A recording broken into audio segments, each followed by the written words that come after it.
Selamat pagi, selamat siang, selamat sore, dan selamat malam untuk Bapak Ibu dosen sekalian.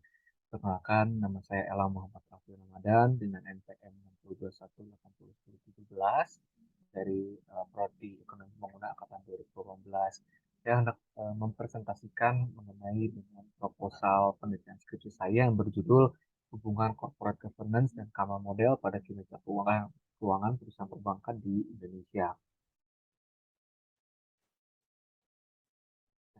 Yang pertama, saya akan membahas terkait dengan latar belakangnya, bahwa berdasarkan penelitian sebelumnya dari Bermudamus et al. Tahun 2019 menyebutkan bahwa kinerja keuangan itu menjadi faktor kunci dalam pengelolaan keuangan perusahaan. Karena tujuan utama dari perusahaan adalah memaksimalkan keuntungan, maka diperlukannya sebuah manajemen pengelolaan keuangan yang tepat. Nah, ukuran dari keberhasilan suatu perusahaan ini bisa dilihat dari sisi kinerja, bahkan dari sisi nilai perusahaannya. Nah, berdasarkan penelitian sebelumnya, itu dari penelitian Yusuf dan Suratma Aja tahun 2015, menyebutkan bahwa kinerja keuangan yang bagus itu bisa berdampak positif terhadap keuntungan jangka panjangnya. Nah, kemudian, bank juga dihadapi dengan berbagai macam risiko, mulai dari risiko kredit, risiko likuiditas, risiko pasar, risiko kepatuhan, hingga risiko reputasi berdasarkan penelitian tahun 2016. Nah, di Indonesia sendiri, ini berhubung masyarakatnya secara dominan masih memerlukan kredit, maka peranan perbankan bukan hanya sebagai penghimpun dana, tapi sebagai penyalur dana kredit dalam kondisi tertentu. Sehingga bank juga memerlukan pengelolaan efisiensi kinerja keuangannya untuk menghindari perusahaan dari kerugian. Di sini juga peneliti mengutip dari buku European Central Bank tahun 2001 yang menjelaskan bahwa bank yang sehat itu ketika mereka memenuhi komitmen jangka panjang mereka dan mengambil risiko. Hal ini dimaksudkan agar bank terhindar dari kegagalan dalam hal mengelola kinerja keuangannya serta menjadikannya kinerja sebagai tolak ukur dalam pengambilan keputusannya. Menurut Badari tahun 2018, Corporate Governance atau tata kelola perusahaan ini merupakan sebuah pedoman yang mengatur hubungan antara pihak internal dan eksternal dalam hal hak dan kewajiban. Agar kinerjanya lebih baik, perlu didukung oleh tata kelola perusahaan yang baik pula.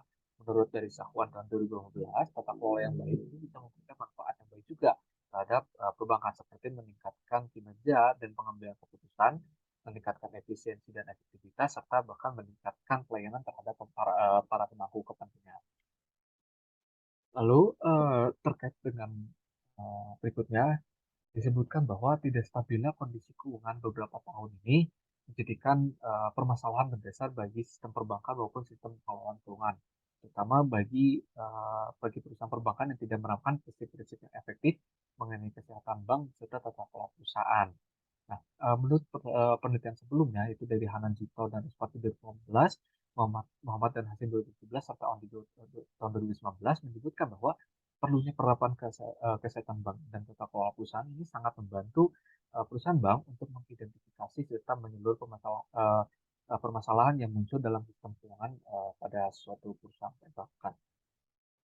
Nah, penelitian ini bermaksud untuk menganalisis hubungan antara tata kelola perusahaan sebagai variabel independen dengan kerja keuangan perusahaan sebagai variabel independen dan kesehatan bank sebagai variabel kontrol pada perusahaan bank yang terdaftar di Bursa Efek Indonesia selama periode tahun 2016 hingga 2021.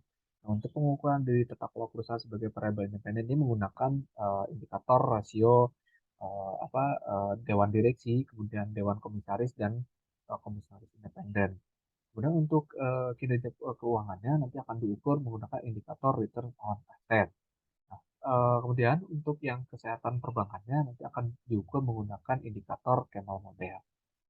Urgensi dari penelitian ini adalah supaya perusahaan perbankan mengingat bahwa pentingnya pengendalian kinerja keuangan perbankan guna menerapkan kebijakan yang efektif, serta untuk menjaga kelangsungan kesehatan bank dan tata kelola perusahaan yang tepat.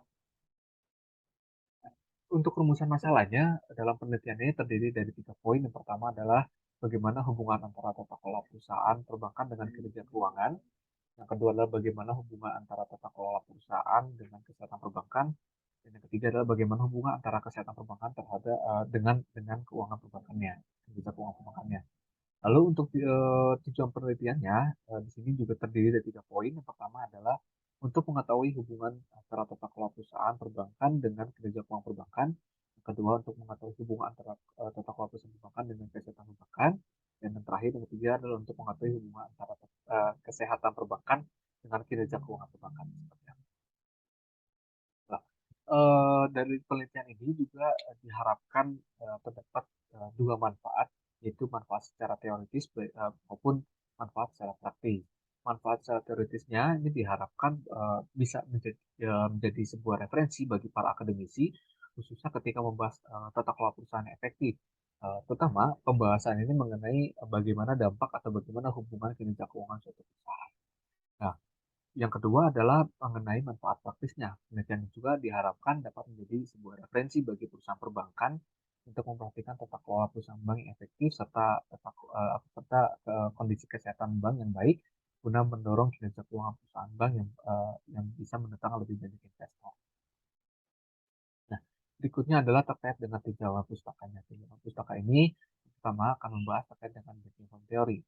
Berdasarkan dari buku yang dibaca, yaitu dari Berkeley tahun 2019, menjelaskan bahwa banking form theory ini lebih kepada menjelaskan sifat intermediasi keuangan pada bank itu membuat sulit untuk melihat dan memantau risiko kerentanan yang eksternal maupun internalnya karena informasi yang disajikan kurang jelas. Bedanya, menurut Berger et al. 2019 juga menjelaskan ada dua hal yang membuat bank ini istimewa dan mempengaruhi tata kelola perusahaan itu terkait dengan struktur pemodelan bank dan ketatnya pengawasan dalam hal kegiatan yang dilakukan oleh perbankan. Kemudian, menurut dari Atmo et al. 2016, tata kelola perusahaan ini tidak bisa dijalankan menggunakan tata kelola perusahaan yang biasa atau yang pada umumnya. Karena yang pada umumnya itu lebih mengandalkan pada harga pasar saham. Nah, dari itu, Arnold et al. Tahun 2016 jelaskan bahwa pendekatan tata kelola perusahaan yang pada umumnya itu kurang cocok bila diimplementasikan pada perusahaan perbankan. Karena dimungkinkan saja menurut dari Arnold et al. 2016, kepentingan-kepentingan pemegang saham ini berbeda. Lalu yang kedua ini terkait dengan kesehatan bank. eh, Kesehatan perbankan ini dituntut untuk memiliki kemampuan dalam hal melakukan kegiatan operasionalnya serta memenuhi setiap kewajiban sesuai dengan peraturan perundang-undangannya. Nah, eh, dan untuk kesehatan perbankan ini bisa diukur menggunakan Camel model. Tentu saja ini berdasarkan penelitian sebelumnya, itu berdasarkan penelitian Hanan Jito dan Despati tahun 2018 serta Nur Rasman MN tahun 2018. Nah, Camel model ini merupakan sebuah singkatan dari capital adequacy, asset quality, management capability, earnings, dan liquidity. Nah, untuk pengukurannya di sini menggunakan Camel model, pendekatan untuk capital adequacy, pengukuran capital adequacy itu nanti akan menggunakan capital adequacy ratio yang berdasarkan berita sebelumnya, yaitu dari Abu Sarba et al. 2013 dan Hanan Jito dan Respati tahun 2015. Kemudian untuk aset quality-nya nanti akan diukur menggunakan non-performing loan atau NPL berdasarkan penelitian sebelumnya, yaitu Ayat Durai dan dari tahun 2015. Untuk manajemen capability-nya nanti akan diukur menggunakan net interest margin atau NIM. Ini berdasarkan penelitian sebelumnya itu dari Memel and Kettle tahun 2015. Untuk earnings nanti akan diukur menggunakan return on asset atau ROA serta operasional pendapatan dan operasional pendapatan atau bisa disingkat dengan BOPO. Tentu saja ini berdasarkan penelitian sebelumnya, yaitu dari Ayat Durai dan Eskandari tahun 2018. Kemudian yang terakhir adalah berkaitan dengan liquidity, nanti akan diukur menggunakan indikator loan to deposit ratio berdasarkan penelitian sebelumnya, yaitu dari Ayat Durai dan Eskandari tahun 2018. Nah, berikutnya akan dibahas terkait dengan corporate governance. Menurut dari Aguilera dan Jackson 2010 menjelaskan definisi singkatnya bahwa CG atau tata kelola perusahaan itu merupakan sebuah cara bagaimana perusahaan dapat diatur dan diarahkan berdasarkan tujuannya. Nah, menurut dari Maher dan Anderson tahun 99, tata kelola perusahaan ini dijadikan sebagai alat atau tools untuk memastikan bahwa manajer yang bekerja di perusahaan perbankan ini bisa mengatasi dan berhadapan langsung dengan risiko serta pengambilan keputusan yang terukur demi menjaga kepentingan semua pemangku kepentingannya. Nah, menurut Armo et al. Tahun 2016, salah satu alasan mengapa tata kelola perusahaan perbankan itu berbeda dengan yang lain adalah bahwa perbankan itu menjalankan 3 fungsi secara sekaligus, yaitu yang pertama adalah, liquidity transformation, kemudian maturity transformation, serta credit transformation. Maka menurut dari Perda atau tahun 2019, tata kelola perusahaan juga bisa membantu, perbankan dalam hal menyelesaikan permasalahan keagenan. Berdasarkan dari penelitian sebelumnya, indikator pengukuran dari tata kelola perusahaan ini akan menggunakan komisaris independen, yaitu berdasarkan penelitian dari Darwanto and Carol tahun 2019 serta Handa tahun 2018.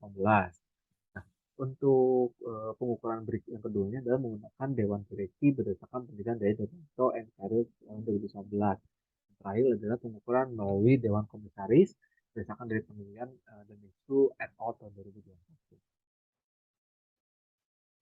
Berikutnya akan dibahas mengenai dengan kinerja keuangan atau financial performance. Menurut dari Destiani dan Hendreni 2021, financial performance ini digunakan sebagai alat mengukur potensi pertumbuhan dan perkembangan perusahaan saat ini. Nah, dari penelitian-penelitian sebelumnya, ya, itu menjelaskan bahwa mengatakan bahwa kinerja keuangan itu bisa diukur menggunakan return on asset atau ROA. ROA sendiri menurut Marwansyah and Punyasari tahun 2014 menjelaskan bahwa ROA merupakan rasio laba bersih terhadap total aset yang bisa mencerminkan kemampuan bank dalam mengelola asetnya untuk menghasilkan laba bersih.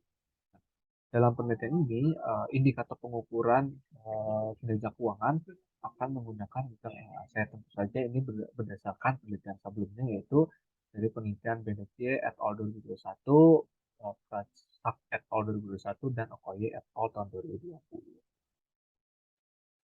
Nah, berikutnya akan dibahas mengenai metode penelitiannya. Metode penelitian yang digunakan adalah metode kuantitatif dengan pendekatan survei berdasarkan dari buku Creswell tahun 2009 untuk melihat hubungan antar variabel. Teknik analisis yang digunakan adalah teknik analisis regresi data panel yang dibantu menggunakan tools EQ10. Untuk teknik pengumpulan datanya, dalam penelitian ini akan menggunakan data sekunder, yaitu berupa data laporan tahunan dari perusahaan perbankan yang terdaftar di Bursa Efek Indonesia periode tahun 2015 hingga 2021. Untuk populasi dan sampelnya, dari sebanyak 47 bank yang terdaftar di Bursa Efek selama tahun 2016 hingga 2021, hanya menggunakan 16 bank saja yang digunakan sebagai sampel penelitian untuk dianalisis. Demikian presentasi proposal penelitian skripsi saya.